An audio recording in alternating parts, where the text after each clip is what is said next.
Bem, pessoal, é, vamos aí dar continuidade às nossas matérias, né? Fazendo aí mais um conteúdo aí, agora a gente começando a abordar aí função logarítmica, que é um modo, um modelo, um tipo de função, né? E que a gente trabalha, que é um pouco mais, não é tão comum da gente trabalhar, mas é uma coisa boa da gente conhecer, porque quando a gente precisar, né? É melhor a gente saber e não precisar do que precisar e não saber, né? Então vamos lá. Função logarítmica, né? O que é uma função logarítmica? Função logarítmica é uma função de domínio R, né? Não considerando zero e com relação aos positivos, e contra domínio R, definido por f de x é igual a log de x na base A, em que A é uma constante pertencente ao conjunto R, diferente de zero dentro dos positivos. No caso aí, né, a gente vai ter uma condição de existência, que aí o x tem que ser maior que zero, né? E o a maior que zero e diferente de 1. Porque como o a é é a base, se eu tiver ele igual a 1, o 1 elevado a qualquer número é ele mesmo, né? Então eu não vou conseguir resolver essa expressão logarítmica. Aqui a gente tem em vista como é a notação do gráfico dessa função logarítmica, né? A gente vai ter dois casos. O primeiro caso, que é o da esquerda, da minha esquerda aqui, é, é quando o A é maior que zero, né? Que aí ele fica com essa meia carinha aqui, né? Uma meia carinha feliz, fica uma boquinha de lado. E quando o A ele está entre 0 e 1. Lembrando que o A tem que ser maior que 0, diferente de 1. Então, se ele está entre 0 e 1, ele também é válido, porque ele é maior que 0 e é diferente de 1. Ele não pode ser nenhum e tem que ser maior que 0 de qualquer maneira, tá? Então, quando é o A maior que 1, ele vai ter esse formato, né? Sempre um formato aí crescente, ó, né? E aqui, quando há entre 0 e 1, o formato decrescente, geralmente nesse caso aqui, tendendo a zero, mas ela nunca vai chegar a tocar no zero, tá? No eixo das abscissas. Quando ela está aqui acima do eixo das abscissas, cadê? Que ela faz essa curva aqui, geralmente ela tende a zero, mas é muito difícil você ver alguma que toque essa parte aqui com relação ao zero, tá? Ela tende a zero. E a gente vai ter a mesma coisa das raízes, que são os valores onde a curva intercepta o eixo x, né, que tem o valor de y0. Dentro dessas definições que a gente acabou de falar, né, a gente tem algumas conclusões que a gente já pode tirar. Primeira conclusão, que o domínio está dentro do conjunto dos reais, diferente de zero, e excluindo os negativos, né, não negativos, com esse sinalzinho de mais aqui. O contradomínio é um contradomínio dentro do conjunto dos reais, independe de qual número, né? A gente não tem restrição com relação ao contradomínio. A imagem também está dentro do conjunto dos reais, né? Isto é, a função logarítmica assume qualquer valor real. Isso aqui é bem prático, né? Porque se o contradomínio está dentro dos reais e a imagem são elementos que tem no contradomínio, a imagem também vai tá dentro do conjunto dos reais, né? A função logarítmica é estritamente crescente quando A maior que zero, como a gente viu no slide anterior, né? Aqui, ó, eu estou mostrando com o dedo, não sei como, né? Porque vocês não estão vendo meu dedo. Aqui, ó, crescente quando A maior que zero e estritamente decrescente quando A menor que zero, como a gente vê aqui, ó, nesse segundo caso. O número 1 é a única raiz real, né? O eixo OY é a assíntota da curva y log de x na base A para A pertencente aos reais, diferente de zero, excluindo os negativos. A função logarítmica ela é injetora, ou seja, o log de x1 na base A é igual a log de x2 na base A, x1 é igual a x2 com x1 pertencente a R e x2 pertencente a R. Então, ela é injetora. Vamos lá. Como a gente faz a resolução de uma equação logarítmica? De uma forma geral, né, para resolver equações logarítmicas, a gente deve transformar em uma igualdade do tipo log de x1 na base A com log de x2 na base A. Conclui-se, né, que x1 e x2 são iguais, ou ainda usar alguma definição que a gente já viu.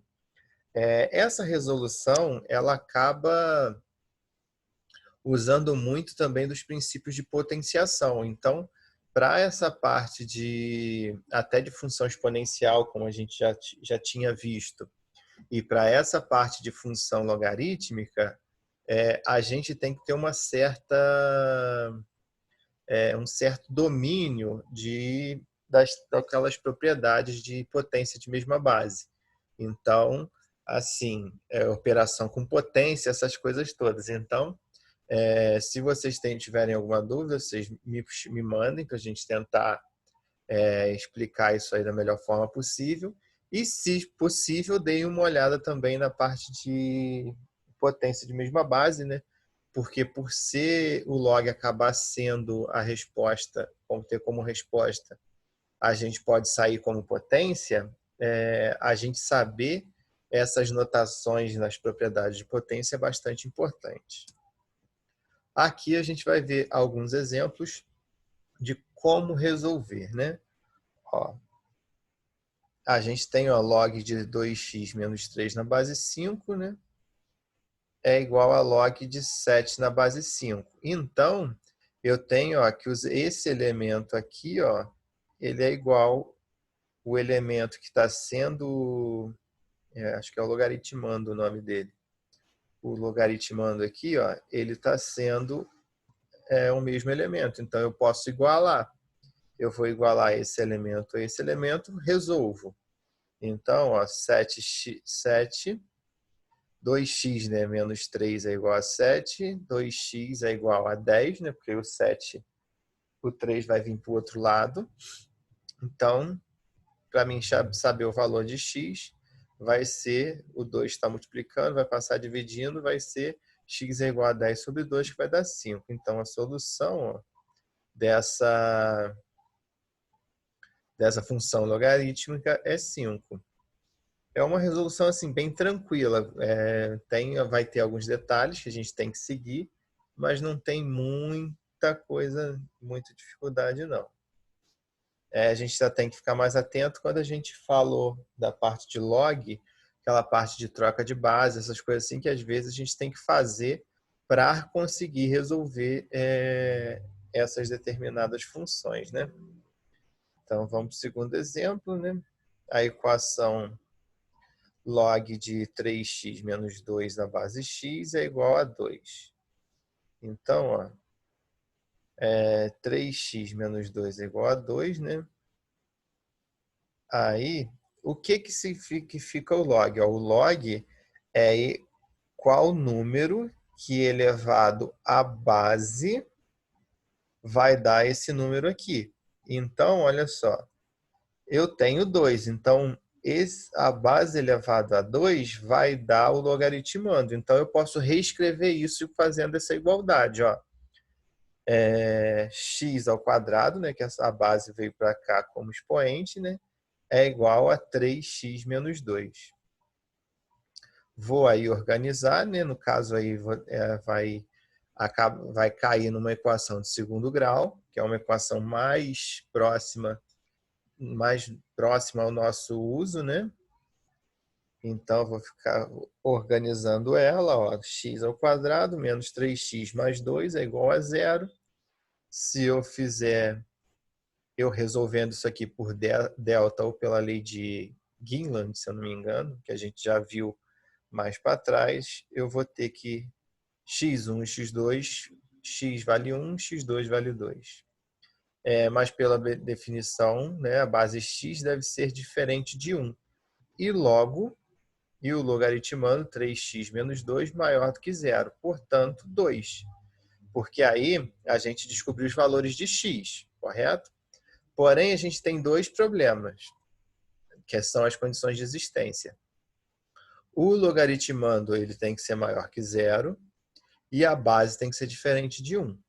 Então, nesse caso aqui, ó, eu já não uso 1, porque se eu assumir o x1, como a base aqui ela é x, vai ser log de alguma coisa na base 1. Então não posso, eu já vou descartar. E quando eu uso 2, que a gente tem que conferir qual o valor desse valor de x atende às minhas condições de existência, né? No caso, quando eu substituo por 2, né, vai dar 2 vezes 3, 6, menos 2, 4. Posso usar o 2 e também posso usar o 2 como base. Então, só tenho como resposta o número 2. Isso é importante, gente, porque nem sempre todos os resultados são minha solução. Vai depender de onde está cada elemento. Porque se os elementos estão só no logaritmando, eu só tenho que botar que quando eu substituir esse x, essa operação tem que ser diferente de zero. E quando o x está na base, eu tenho que assumir que ele tem que ser maior que zero, diferente de zero, não, maior que zero, desculpa. E quando está na base, tem que ser maior que zero, diferente de 1. Então, para saber qual das respostas acaba sendo de valia para mim, eu tenho que usar essas condições de existência, tá? Vamos para o 3, né? Resolva o log ao quadrado de x menos 4, nossa senhora, de x menos 4 na base 3 vezes log de x mais 3 na base 3 é igual a zero. A equação dada é equivalente à equação, ó, log de x na base 3 elevado ao quadrado. Sempre quando eu tenho quadrado aqui no log, eu tenho que todo esse resultado aqui ele está ao quadrado. Então, eu posso escrever dessa forma aqui, ou dessa forma aqui, com log entre parênteses e elevado ao quadrado. Menos 4x, menos 4 log de x na base 3, mais 3 igual a zero. Então, logo fazendo a log, o que a gente tem em comum? Aí a gente vai usar, aqui no caso, é uma função logarítmica, mas a gente vai usar uma propriedade que a gente usa na função exponencial. Que aí a gente vai ver o que a gente tem em comum, vai chamar isso de uma letra para a gente já cair numa equação mais conhecida para a gente, né? Aí a gente vai ter, ó, o que eu tenho em comum? Eu tenho log de x na base 3 aqui e log de x na base 3 aqui. Então, eu posso chamar log de x na base 3 de y, como eu fazia lá na exponencial, que aí eu vou ficar substituindo, ó, log de x na base 3 é igual a y, substituindo eu vou ter, ó, y ao quadrado menos 4y mais 3 é igual a zero. Vou fazer isso aqui e descobrir que y é igual a 1 ou 2 ou 3. Ou seja, log de x na base 3 é igual a 1 ou log de x na base 3 é igual a 3. Aí eu vou fazer aquela coisa de novo, né? Esse número elevado a esse vai dar esse. Portanto, ó, x é igual a 3 ou x é igual a 3 ao cubo, que é igual a 27, né? Que aí vai ser, ó, a base, né, que é o 3, elevando esse resultado aqui, que vai dar esse aqui. Então, vai dar, ó, 1 elevado ao cubo, 1. Então, vai x igual a 1. E aqui vai ser 3 elevado ao cubo, 27. X é igual a 27. Então, o conjunto de solução, né, é 3 e 27. São os dois pontos que me fazem ter essa validade, resolver essa função. Pessoal, função exponencial assim, é um assunto bem tranquilo, bem curto, bem fácil da gente conseguir entender, né? Pegar. Então, façam esses exercícios aí para mim. Ó. Quem tá com o livro aí, dá uma olhada se é o mesmo exercício que tá aqui nos slides, porque eu vi que tem algumas diferenças dos exercícios que tá no meu livro, porque tá no site da editora. E como eu não estou com vocês para ver qual é o exercício que está no livro de vocês, eu prefiro botar o print aqui dos exercícios para vocês fazerem. Vocês comparem se os exercícios são iguais. Se são iguais, vocês podem fazer normalmente. Se não for o do livro, não for igual a algum que está aqui, façam o que está aqui no slide, tá? Aí vai ser questão 1, 2, 3, 4 e 5. Vocês resolvam aí e a gente corrige na próxima aula, tá bom? Me mandem foto também dessa resolução aí, porque assim a gente tem que ter algumas atividades para conseguir quantificar nota para vocês, né? Então, todas as atividades que a gente for fazendo, é bom vocês me mandarem para a gente conseguir ter essas atividades para conseguir valorar isso aí, falou? Qualquer dúvida aí, só me chamar ou mandar mensagem. Grande abraço, fiquem com Deus.